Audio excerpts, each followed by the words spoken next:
Very good morning and welcome. It's Jeff Laughton on Wednesday the 27th of August at, what time is it? It's about nearly 10 o'clock. As you know, I've been away now for nearly 2 weeks. I've been spent 5 days over in Ireland, and then of course it was York last week. And I will say I absolutely loved Ireland. I've been many times before, but it's usually just been to Dublin, which is like any other big city really. But this time I went across on the ferry in the camper van. I went down south to Tramore where I went to the races. That's a bit of an experience, racing at Tramore. I went across to the west coast to Dingle, which is a beautiful little town. And then further up the west coast again to Galway, which is great fun. And every place was just so nice. It's so clean and the people are so friendly. And it was a real pleasure to be there for 5 days.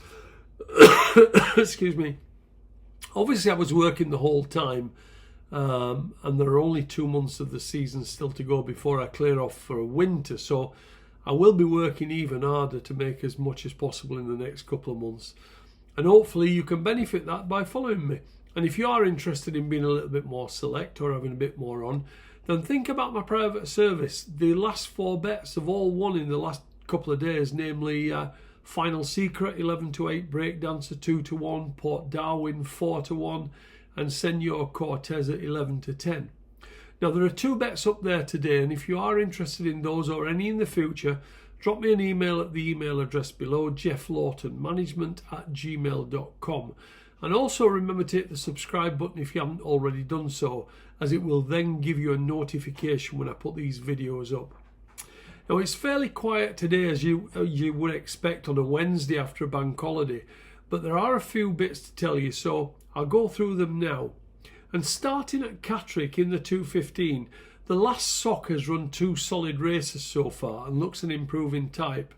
His second last time to Ricky Tiki Tavi, he's more than good enough to win this race. In the 245, the same should apply to Rogue Attraction. He was backed as if defeat was out of the question when he made his debut at Carlisle early this month.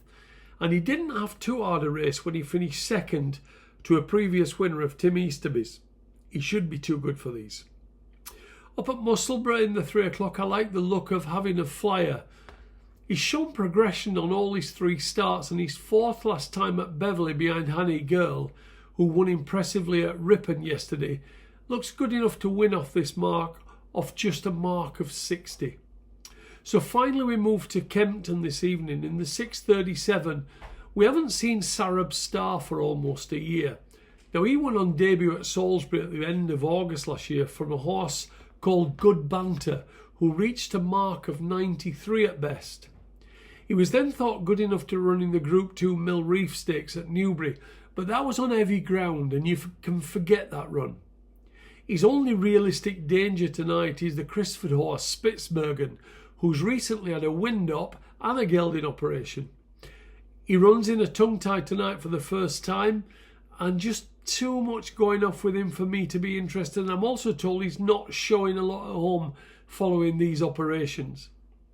In the 737, this looks a competitive 3-year-old handicap.